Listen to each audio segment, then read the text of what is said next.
Sí.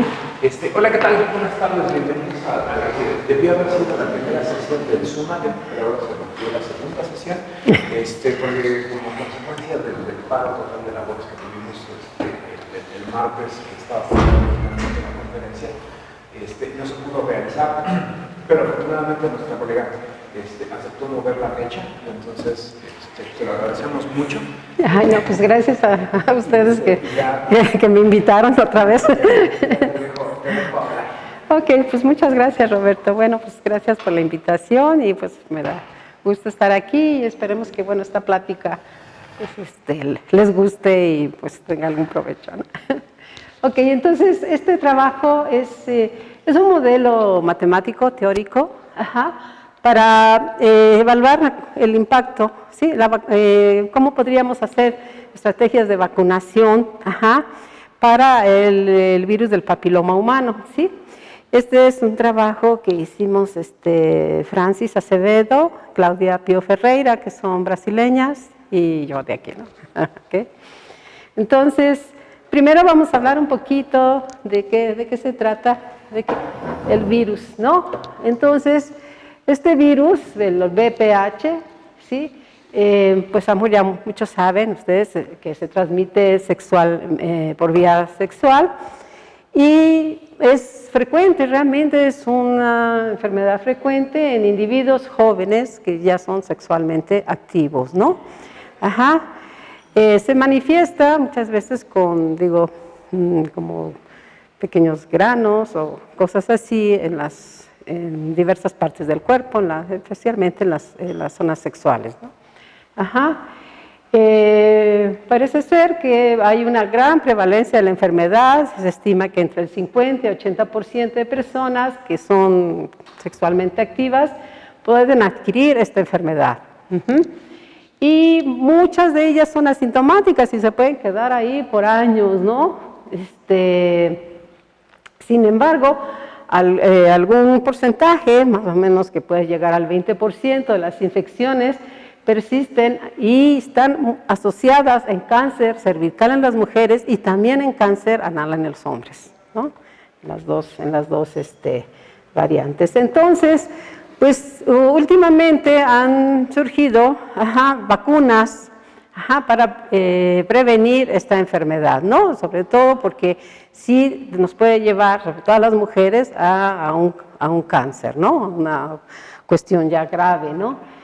Entonces hay de varios tipos, hay bivalentes, o sea, lo que pasa es que hay muchas como variedades del mismo virus, ¿no? Muchas cepas, ¿no? Y entonces hay unos virus que son peores que otros, ¿no? Que son más agresivos, ¿no? Y que sí te pueden llevar a desarrollar cáncer, ¿no? Entonces estas vacunas te pueden proteger contra 2 tipos, contra 4 tipos o contra 9 tipos, ¿no? Y aquí vienen las clases de VPH, ¿no? De las que te protegen, ¿sí? Y más o menos se estima una eficacia entre el 43 y el 93%, depende de la vacuna y de... ¿Esas fracciones qué significan? Estas fracciones son los tipos, sí, tipos de VPH, ¿no? 16 al 18 o sea, te pueden proteger contra el VPH 16 o el VPH 18 o contra el VPH 6 o el 11 o el 16 o el 18 o el 6 y el 11, 16, 18, contra esas cepas. Eso es lo que quiere decir, está dividiendo, ¿no? Las cepas. ¿Sí se entendió? Ok. Bueno, y entonces ahora hubo varias variantes cuando empezaron a vacunar. Primero vacunaban nada más a mujeres, ¿sí? Empezando con mujeres muy jóvenes, prácticamente niñas, y ahora también sumaron a los hombres, también prácticamente niños, ¿no? La vacuna va entre 9 a 14 años, pensando en que, bueno, pues van a iniciar la vida sexual más adelante y que, bueno, tienen que estar protegidos, ¿no? La protección va de entre 10 a 12 años, y sí se ha visto que después de la era de postvacunación, ha servido y se ha reducido la prevalencia de la enfermedad, ¿no? Y por lo tanto, bueno, pues para estimar qué tan pues, que es tan bueno, o cómo hay que vacunar. Ha habido estudios tanto teóricos y modelos matemáticos para evaluar el impacto de la vacunación en la transmisión del VPH, ¿no? Sí, aquí menciono algunos de ellos, y ya si quieren, pues luego se los paso, ¿ok? Bueno, entonces, nosotros formulamos un modelo realmente muy sencillo. Habíamos formulado uno considerando todas las clases de vacunados y era un relajo, y entonces pues lo que hicimos fue considerar simplemente 4 clases de edad, ¿no? 4 clases epidemiológicas, perdón. Los susceptibles, tanto hembras, ¿sí? Mujeres como hombres, es SF y SM, denota las mujeres susceptibles y los hombres susceptibles. BF y BM, los vacunados con 2 dosis de ambos sexos.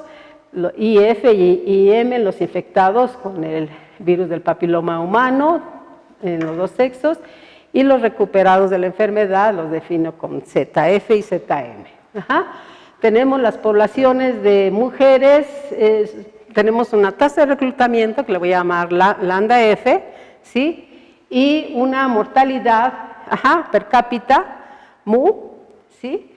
Y entonces tanto las hembras como las mujeres como los hombres, están sujetos a unas tasas constantes de reclutamiento, les llamamos nosotros, ¿sí?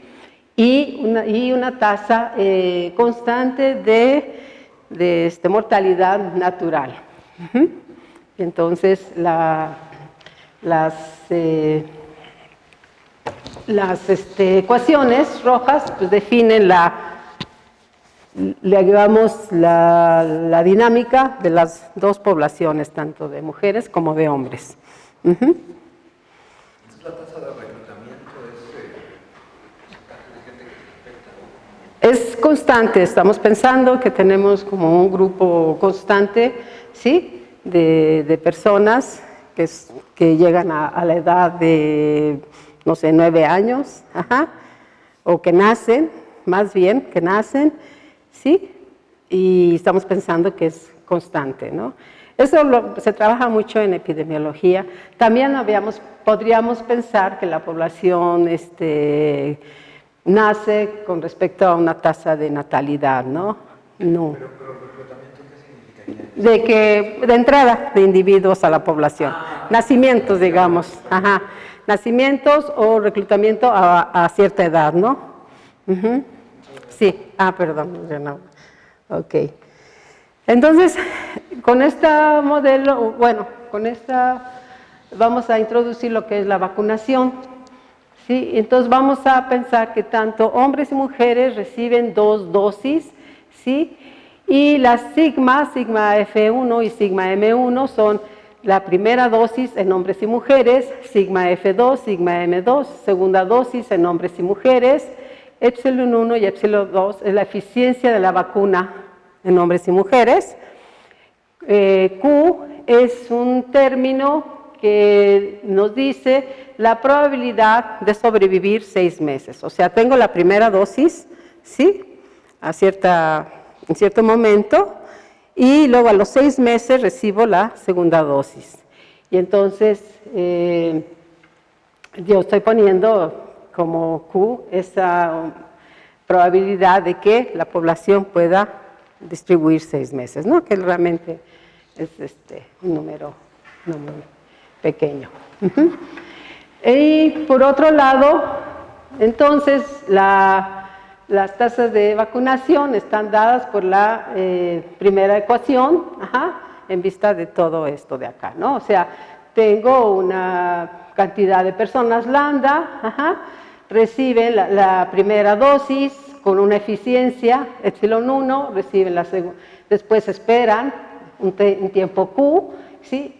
Y después reciben la segunda dosis con una eficiencia de epsilon 2. Ok, y por otro lado tenemos las tasas de infección. esas están dadas por estas también dos cantidades, donde CI, que va a depender también del sexo, va a ser el número de encuentros sexuales por año, tanto de mujeres como de hombres. Beta F, beta M es la tasa de infección. Quiere decir la probabilidad de que un contacto con un infeccioso me dé lugar a un nuevo caso infeccioso. ¿Sí? Y PI es otra vez una fracción que sobrevive hasta la edad eta I, ¿no? Y se convierte en activa sexualmente, digamos, no sé, qué sé yo, 15 años, 14, 15 años por ahí, ¿no? Entonces, con todo esto, nosotros ya proponemos el modelo. Entonces, lo que tenemos es, por un lado, vamos a suponer que las poblaciones, la ecuación que planteamos para las ecuaciones de la población total, son ecuaciones que tienden a un equilibrio. Y tienden a este equilibrio dado por NF y NM, que es, en cada caso es lambda F entre mu y la otra es lambda M entre mu. ¿Sí? Entonces ya las ponemos en equilibrio. Y tiene la ventaja que poniéndolas en equilibrio ya trabajamos más bien con la proporción de individuos de cada clase. ¿Sí? Ya no manejamos totales. ¿Sí? Es más fácil, si estamos modelando algo, trabajar con proporciones que totales. Las proporciones nos dicen mucho más. Si tú me dices, es que hay 1000 infectados, pues no sé, será mucho, será poco. Pero si me dices, el 80% es infectado, caray, no, sí, es mucho, ¿no? O es 1%, bueno, es poquito. Entonces, generalmente lo que hacemos es poner la población en equilibrio y hablar de proporciones, ¿sí? Entonces, ahora ya las variables sin barrita nos van a definir las proporciones de cada clase epidemiológica. Entonces, tenemos los susceptibles, tanto mujeres como hombres, pues nacen, ¿sí? A una tasa mu, esos dejan de ser susceptibles porque fueron vacunados, ¿sí? O sea, epsilon 1, sigma F1, etcétera, etcétera, ya son los que son vacunados eficientemente, que sí llegaron a prender la vacuna, ¿no? Luego otros pasan a la clase, bueno, y esos que son vacunados pasan a la clase BF y BM, ¿no? Y también se pueden morir, ¿no? De, no sé, causas naturales. Luego, también los susceptibles se pueden infectar, a estas tasas, PF, CF, etcétera, y PM, CM, etcétera, y pasan a ser parte, ¿sí? De los infectados, mujeres y hombres, ¿sí? Y esos infectados tienen una tasa de recuperación, gamma F y gamma M, ¿sí? Para el sexo femenino y el sexo masculino. Y también están sujetos a una tasa de mortalidad natural. Entonces, digamos, es el esquema general. ¿Quedó claro? ¿Sí? Bien. Ok, entonces, ya que tenemos el modelo, pues hay que ver, encontrar cuáles son las condiciones, ¿sí? Que nos permiten y nos dicen, si paso esta condición, no voy a tener la enfermedad. Eso es lo que quiero saber, ¿no? ¿Sí? Y entonces, para esto nosotros usamos en epidemiología teórica y bueno, en lo que se llama el número reproductivo básico y se denota por R0, ¿no? Por ejemplo, ahorita con la epidemia del coronavirus se ha visto en China, han encontrado el número reproductivo básico alrededor de 2.5, creo, por ahí está, ¿no? O sea, ¿qué quiere decir? Este número nos da el promedio de infecciosos que un infeccioso primario genera durante el curso de su periodo en el que está infectado, en una población donde todos son susceptibles, ¿no? O sea, yo entra un susceptible aquí, ¿sí? Y yo veo cómo él va infectando pues, a otros susceptibles, ¿no? Entonces, esa nos da una condición que determina cuándo una epidemia puede ocurrir o si una enfermedad permanece en forma endémica, ¿no? O sea, nos dice cuándo hay un brote y cuándo no. ¿Qué pasa si R0 es menor que 1? No soy capaz de infectar a una persona, ¿no? Digamos, ¿sí? A menos de una persona. Entonces la enfermedad pues va a tender a desaparecer, no va a haber una epidemia, ¿no? Si R0 es mayor que 1, la enfermedad persiste, entonces vamos a tener un brote epidémico o la enfermedad va a continuar en una forma más o menos estable, a lo mejor a un nivel menor, ¿sí? En la población. Entonces, eso nos dice mucho pues de cómo tenemos que actuar, ¿verdad? Para parar la epidemia o disminuir la enfermedad que está en forma endémica, ¿no? ¿Sí? Si nosotros tenemos una proporción inicial S0 de susceptibles, o sea, son los susceptibles entre la población total, si R0 por la proporción de susceptibles en la población es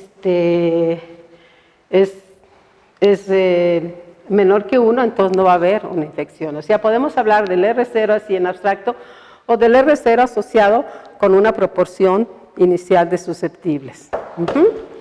¿Por qué? Porque así podemos saber a cuántos tenemos que vacunar, ¿no? Para que no haya infección. Bien. Entonces, yo quería ahorita hablarles un poquito de R0. ¿Cómo se calcula ese número? Entonces, hay varias formas dependiendo de qué datos tengamos, ¿no? Entonces, por ejemplo, si tenemos una epidemia que fue en un lugar cerrado y tenemos datos de cuántos susceptibles a la enfermedad había inicialmente y cuántos susceptibles quedaron, o sea, cuántos infectaron, entonces nosotros podemos encontrar R0. ¿Qué es lo difícil de encontrar R0? La tasa de infección, ¿no? La gamma, el periodo infeccioso, uno entre gamma es el periodo infeccioso, ¿sí? Y ese periodo, pues más o menos puedes decir, bueno, pues es una semana, 2 semanas, qué sé yo, ¿no? Más o menos lo puedes calcular. Y lo que es difícil es la tasa de infección, ¿sí? Pero entonces, no voy a entrar en detalles, pero de la teoría de epidemiología, para el modelo susceptible infectado, infeccioso recuperado, se obtiene que beta entre gamma es el logaritmo de el cociente del número inicial de susceptibles entre el número final de susceptibles, al cual denoto, es infinito, esa cantidad dividida entre n menos la cantidad final de infecciosos, ¿no? O sea, entonces eso, bueno, es algo que Kermack y McKendrick calcularon, ¿no? Kermack y McKendrick se les llama a los papás los padres de la epidemiología teórica. Curiosamente no eran matemáticos, eran médicos de salud pública, uno, y químico el otro. De hecho, los primeros modelos matemáticos que se hicieron, ¿sí? Para evaluar, digamos, si una epidemia, la probabilidad de una epidemia, no están hechos por matemáticos, están hechos por químicos o médicos, epidemiólogos, ¿no? Interesante, ¿no? ¿Eso cuándo fue? Eso fue como a los principios del siglo XX, finales del siglo XIX, principios del XX, que se desarrolló toda esta teoría, y gracias a que ya en el siglo anterior, siglo XIX, se hicieron ya muchos estudios estadísticos de la forma que adquirían las epidemias, ¿no? Que bueno, veían que había un pico y luego pues disminuían el pico ¿no? Epidémico o una enfermedad pues tenía así, ¿no? Como bachecitos, ¿no? O sea, crecía, decrecía, ¿no? Y entonces ya se empezaron, y además ya se supo los mecanismos de transmisión de las infecciones, ¿no? Gracias a los estudios de Koch y todos estos bacteriólogos, ¿no? A Pasteur y demás. Entonces todo eso se reunió y Kermack y McKendrick como que concentraron todo eso y sacaron el famoso teorema del umbral, ¿no? Para que haya una epidemia se necesita que el número de susceptibles rebase un cierto nivel. Y también ya de ahí pues hubo otros más, Ronald Ross, que fue también acreedor al premio Nobel, por sus estudios en la malaria, y que también llegó a las mismas conclusiones que Kermack y McHenry, ¿no? Bueno, entonces, sí, por ejemplo, usando eso que les comenté, se pudo calcular, digamos, el R0 en una población en Inglaterra, Eyam, ¿sí? Durante la peste negra, ¿sí? En el siglo XVII, ya ven que, bueno, invadió toda Europa, y ese pueblo en particular fue un pueblo como heroico, ¿no? Porque para no infectar a los demás, como que ellos mismos se pusieron en cuarentena. Entonces tenían pues todos los reportes de cuántas personas se habían infectado día a día, ¿no? Entonces tiene muy bien sabido que llegaron 7 infecciosos y que los susceptibles iniciales eran 254 y al final de la epidemia, ¿sí? Quedaron solamente 83. Bueno, los demás pues se murieron, ¿no? Entonces, beta entre gamma es el logaritmo de 254 entre la población inicial, que sumando a los infectados es 261, menos los que quedaron, 83. Y eso, el periodo de infección se calcula en 11 días para esta enfermedad y nos da una gamma de 2.73, ¿no? Bueno, entonces multiplicando todo eso nos queda un R0 de 1.63, ¿sí? O sea, más o menos lo que dice es que un infectado pues puede infectar a casi 2 personas, ¿no? ¿Sí? Para el coronavirus es algo similar, ¿no? Es algo, sí, es un poco más, como 2.5, sí es más alto. Sí, que es que la peste sí, como no sé, necesita a veces también un vector, bueno, es el vector más el roedor, ¿no? ¿Sí? Porque muchas veces es a través como de las ratas, ¿no? Sí. A través de ratas, sí. Bueno, también esto lo hicimos también con el brote de influenza, ¿te acuerdan? El H1N1 en el 90 y... ¿cuándo fue? 2000, ya no me acuerdo. 2009, por ahí fue, ¿no? ¿Sí? 2009, ¿no? ¿No? ¿Sí dice? Sí, aquí 2009. En el 2009, sí. Entonces ahí, como llegó primero, el primer brote fue en un poblado, en La Gloria, Veracruz, y ahí, como era una población también cerrada, se estimó muy bien el número inicial de susceptibles y el número final de susceptibles, y con esos datos encontramos que el R0 en ese caso fue de 1.17. Más adelante también puedes calcular el R0, si no tienes esos datos, que es difícil, con el inicio de la epidemia, ¿sí? Cuando una epidemia inicia, tiene al principio como un crecimiento exponencial. Entonces lo que hace uno es ajustar, ¿sí? esa curva exponencial, ¿sí? Y el exponente, digo, va a ser la tasa de infección, ¿no? Entonces ahí también puede uno obtener el R0. Ok, bueno, cuando tenemos un modelo más complicado, ¿sí? Porque estos modelos que, bueno, lo que presenté ahorita son modelos SIR, ¿no? Nada más tenemos una población de infectados y una población de susceptibles, pero en los modelos de transmisión sexual tenemos como 2 poblaciones que están interactuando, y estas 2 poblaciones pues tienen parámetros diferentes. Entonces, más adelante, en el año 2000, sí, Dickman y Hesterbeek, de hecho fue la tesis doctoral de Hesterbeek, definieron R0, ya de una forma matemática, como el radio espectral del operador de la siguiente generación. ¿Y cómo se define ese operador? Es el producto de la matriz de los términos de infección, K, como el que tengo ahí, y la inversa de los términos de transferencia. o sea, que serían los términos 1 entre gamma F más mu, 1 entre gamma M más mu, que serían los periodos infecciosos. ¿Sí? Entonces, cuando multiplicas eso, lo que obtienes es el número de infecciones beta F entre el periodo infeccioso. Esto que nos da, ¿sí?, las infecciones que produce un infectado, ¿sí?, hembra en un periodo, en su periodo infeccioso, ¿sí? Y BM entre gamma,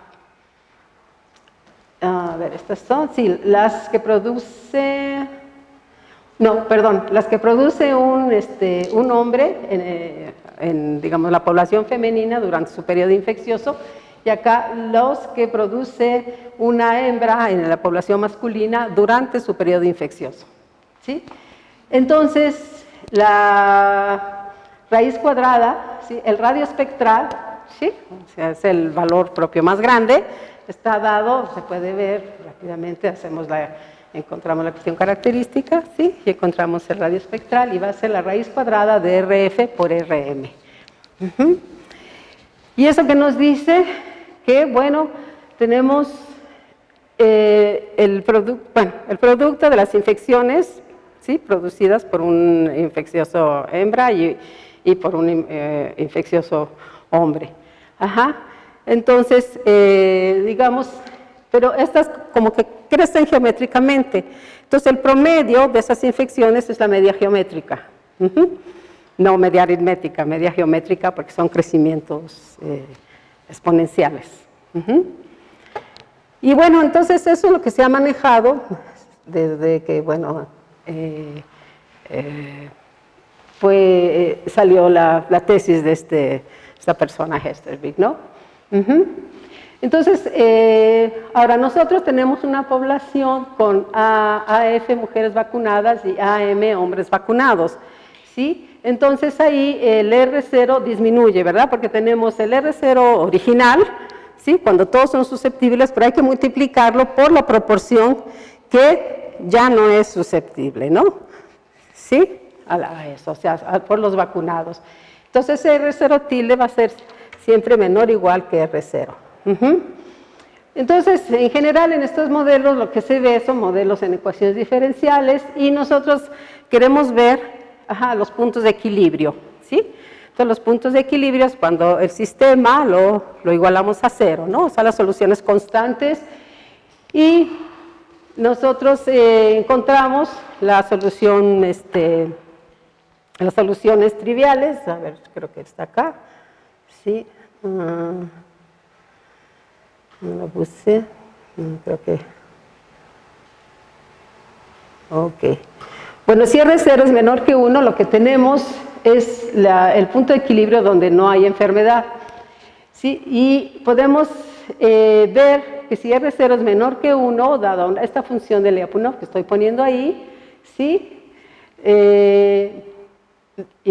podemos ver que su derivada orbital está dada por gamma m más mu, que multiplica R0 al cuadrado menos 1 por IM, ¿sí? Y eso va a ser menor que 0 si R0 es menor que 1, ¿no?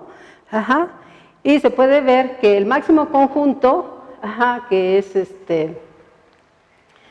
en el cual, digamos, B punto es menor o igual que 0, es precisamente cuando no hay infección. O sea, esta función de Lyapunov nos ayuda a ver que el punto de equilibrio P0 es globalmente asintóticamente estable, ¿sí?, que es el punto donde no hay infección, ¿sí?, que es el punto que tiene coordenadas, ¿sí?, 1 menos A, F, 1 menos AM, y no hay infectados.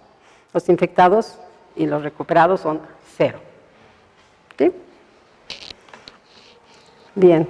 Para R0 mayor que 1 tenemos lo que se le llama un equilibrio endémico, ¿sí? Ese equilibrio endémico es donde la enfermedad persiste todo el tiempo, ¿sí? Ahora, la estabilidad de este equilibrio endémico también se puede dar por medio de una función de Lyapunov, que le llamamos estas funciones tipo Go, porque fue el que las inventó para modelos ecológicos, ¿sí? Y estos están dados en términos de logaritmos, ¿sí? Se puede ver que en efecto tiene las características de una función de Lyapunov, ¿sí? Que es positiva, que la derivada es negativa, y que en el punto precisamente de equilibrio endémico, donde siempre persiste la enfermedad, P1, ¿sí? La función es 0. Y esta es, lo que hay que demostrar acá es que su derivada orbital, o sea, la derivada sobre el sistema de ecuaciones debe ser menor o igual que 0. ¿Sí? Entonces es una función que es positiva, que es 0 en el punto de equilibrio, ¿sí? Y ahora hay que ver que su derivada sobre el sistema de ecuaciones, ¿sí? Es menor que 0. Y se puede ver, aquí, bueno, hice todo el desarrollo, ¿sí? Y, bueno, cuesta un poco de trabajo, hay que hacer unas sustituciones y chambearle un poquito. Y finalmente se queda que la derivada está dada por por estos términos, ¿no? Y entonces fijan, todos los 4 primeros son negativos, ¿sí? El quinto también es negativo y tenemos acá este término, ¿sí? Que es la suma de esas 4 cantidades menos 1, ¿sí? Y esa que vemos ahí es la media aritmética, ¿sí? Pero la media aritmética es mayor que la media geométrica. Y la media geométrica, si la hacemos, es la multiplicación de los 4 términos, y eso me queda 1, que es 0. Entonces eso quiere decir que esto de acá es negativo. Ese término es negativo. Entonces todo es negativo y por lo tanto, sí, la derivada orbital de esta función de Lyapunov es negativa, ¿sí? Y por lo tanto, por el teorema de Lyapunov, el punto de equilibrio, P1 es globalmente, asintóticamente estable. ¿Sí?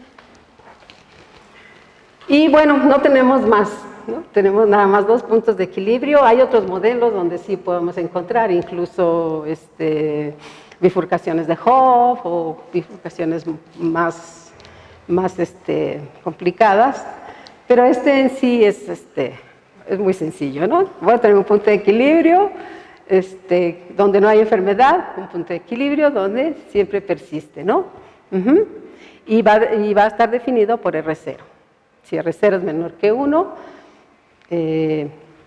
no voy a tener enfermedad. Si R0 es mayor que 1, la enfermedad siempre va a persistir, a menos de que haga algo, ¿no? Ok. Entonces, nosotros lo que hicimos fue hacer algunas simulaciones para ver cómo la vacunación en hombres y mujeres nos da diferentes resultados, ¿no? Y entonces tomamos todos estos valores de los parámetros que los fuimos buscando en la literatura. Sí, tasa de mortalidad, pues muy pequeñita, es 1 entre la esperanza de vida, y las tasas de transmisión, hombre-mujer, mujer-hombre, proporción de mujeres vacunadas con 2 dosis, y de hombres vacunados con 2 dosis, etcétera, ¿no? Que son, bueno, algunos de esos parámetros los vamos cambiando. Y tenemos, por ejemplo, la primera gráfica, aquí estamos suponiendo que el 4% de la población femenina es vacunada y el 28% de la población masculina es vacunada. Tengo los RCF, ¿sí? El R0 de las mujeres 2.19 y el de los hombres 1.28. Eso significa que no estoy controlando la epidemia, ¿no? ¿Sí? Porque el R0 va a ser 1.67 y se ve en las gráficas, ¿verdad? ¿Sí? Lo que tenemos son las gráficas para los susceptibles mujeres, susceptibles hombres, ¿sí? Vacunados mujeres, vacunados hombres y acá los infectados, ¿sí? Y entonces la cuestión va a ir oscilando, ¿sí? Voy a tener estos picos epidémicos, ¿sí? Uno muy grande que sería como suponiendo que tienes una población que es virgen a la enfermedad, entonces obviamente va a venir un pico muy grande, ¿no? Muchos se van a infectar, después ya hay menos susceptibles y tienes este comportamiento típico, ¿no? De estos modelos, que de alguna manera si los confrontas a situaciones reales, pues lo puedes ver, ¿no? ¿Sí? Tienes un pico grande y después ya un pico más pequeño y la enfermedad se va como estabilizando y sigue habiendo epidemias ya no tan grandes, sí, pero como que ahí persiste, ¿no? Entonces en este caso pues no fue muy bueno. Acá seguimos teniendo, suponiendo que vacunamos al 4% de las mujeres y el 4% de los hombres. De aquí, de todos modos, seguimos teniendo, aunque el R0 de las mujeres es menor que 1, ¿sí? Como el R0, de los hombres es menor que 1, como el de las mujeres sigue siendo muy alto, entonces el R0 total, en promedio, sigue siendo mayor que 1, ¿no? Y otra vez, aquí seguimos teniendo, ¿sí?, epidemias. En el siguiente escenario tenemos ya una proporción mayor, tanto en mujeres como en hombres de vacunación, ¿no? ¿Sí? Aquí tenemos el RC de las mujeres 1.26, el de los hombres 0.7, pero ya las dos ya me dan 0.94 y sí tenemos ya un decrecimiento de las epidemias, ¿no? Entonces, es importante tener que la proporción tanto de mujeres como de hombres vacunadas sea grande, ¿no? No basta con vacunar mucho a las mujeres y no a los hombres, ¿no? Ok, acá es otro. Acá tenemos una gráfica que nos muestra la prevalencia, o sea, el número de infectados, ¿sí?, en el tiempo, ¿sí?, en contra de la proporción de mujeres inmunizadas para diferentes tasas de vacunación en hombres. Entonces, por ejemplo, tenemos la curva esa punteadita, allí el RM de los hombres es 1.7, no tenemos vacunación de hombres y vemos cómo la prevalencia de las mujeres, ¿sí?, es muy grande y hay que vacunar prácticamente al 9% de las mujeres. Acá en el eje X es la vacunación de las mujeres. Entonces tenemos que vacunar al 9%, casi al 90% de las mujeres para que que ya no haya o disminuya totalmente la prevalencia, ¿no? ¿Sí? Entonces, veamos que en cuanto más vamos vacunando a los hombres, ¿sí?, más rápido, ¿sí?, la prevalencia disminuye y con menos mujeres se tienen que vacunar. Entonces, aquí nos muestra la importancia de vacunar ambos sexos, no nada más uno. Aquí también lo pusimos, pero con diferentes, la prevalencia, o sea, el número de infectados, entonces la tasa de transmisión para diferentes tasas de recuperación, ¿no? Entonces tenemos acá también, si las tasas de recuperación van aumentando, que quiere decir que el periodo infeccioso va disminuyendo, ¿sí?, entonces también la prevalencia va a ir disminuyendo, ¿no? O sea, tienes menos tiempo para infectar. Entonces, esa es otra. Ver si el periodo infeccioso es muy, muy grande, entonces si la prevalencia va a ser más difícil de erradicarla incluso con la vacunación.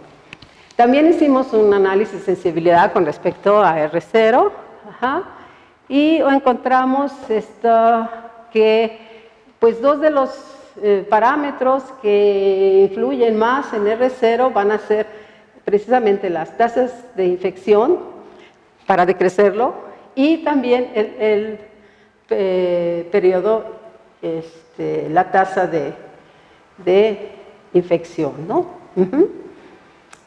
La tasa de recuperación, ¿sí? Si la tasa de recuperación es corta, pues entonces tendremos menos infección, menos infecciones. ¿Sí? Los que están abajo influyen negativamente con respecto al R0 y los de arriba positivamente. Positivamente, pues son las tasas de infección, ¿no? Y bueno, con eso pues nosotros terminamos este trabajo, es un trabajo pues más bien teórico, sí, no teníamos muchos datos, pero pues lo que concluimos es que las estrategias de vacunación que incluyen porcentajes de hombres pues incrementan significativamente, de manera muy importante la inmunidad de masas y reducen la prevalencia de la enfermedad, ¿sí? El incremento de la eficacia de la vacuna es muy importante y es más eficiente que decrecer las tasas de transmisión, ¿sí? Y por último también vimos que el segundo parámetro con más peso en el control de la enfermedad es la eliminación temprana del virus, reduciendo el periodo infeccioso, ¿no? Que no quedes ahí como... O sea, la gente se tiene que ir al médico y tratar la infección, ¿no? No dejarla, digo, no es una infección que te discapacite, ¿no? Pero sí es peligroso tenerla ahí todo el tiempo. Entonces, hay que, bueno, si se adquiere esa infección, hay que ir rápidamente al médico, ¿no? Por eso, para no seguir infectando. Y bueno, pues tengo algunas referencias aquí de trabajos que se han hecho al respecto. Y trabajos tanto biológicos como matemáticos. Y pues, ya es. ¿Ok? Pues,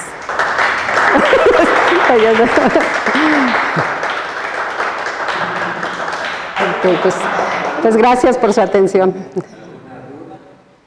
¿No existen algunos trabajos que sí tengan algún resultado experimental? Que sí. De este tipo, sobre el mismo virus, pues. Ah, sobre el mismo virus, no. Ah, no, de que hay, pues sí debe haber, sí. Pero nosotros no tenemos, pero sí, más bien los que conozco son más teoricones. Ajá. Es complicado sacar la atención, sí, exactamente, ¿no? Ajá, sí. Pero sí son más, más de tipo teórico, ¿no? Y otra cosa, bueno, es que con modelos con ecuaciones diferenciales normalmente son muy buenos para modelar así cosas físicas, ¿no?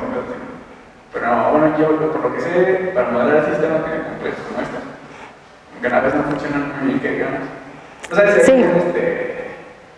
Pues ahorita estamos dando mucho, está de moda, ¿no? Que sistemas difusos y cosas.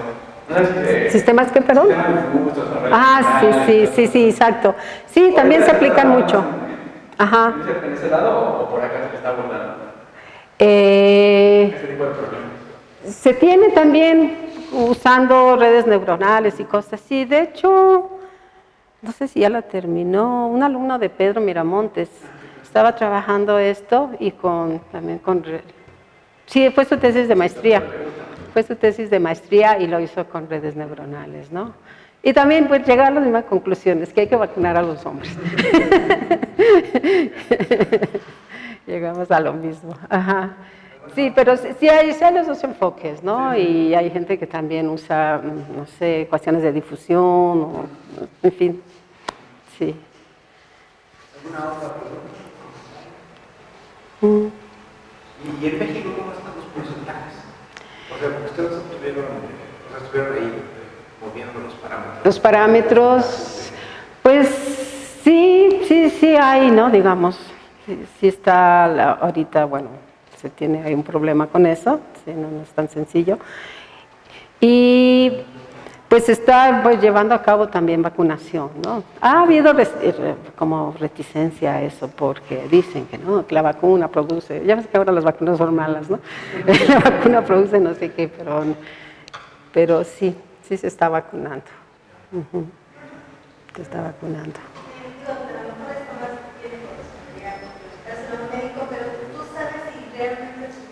Existe ya la vacuna para hombres y esa información sería proporcionada a los sistemas.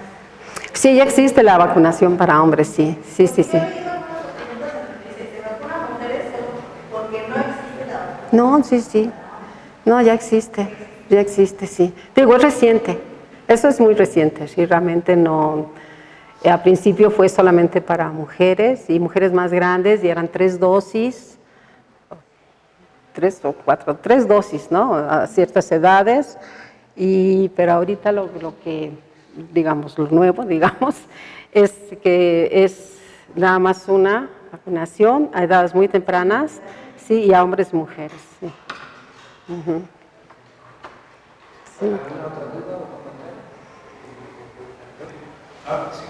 Mencioné que había varios tipos de neatina de papiloma. Sí.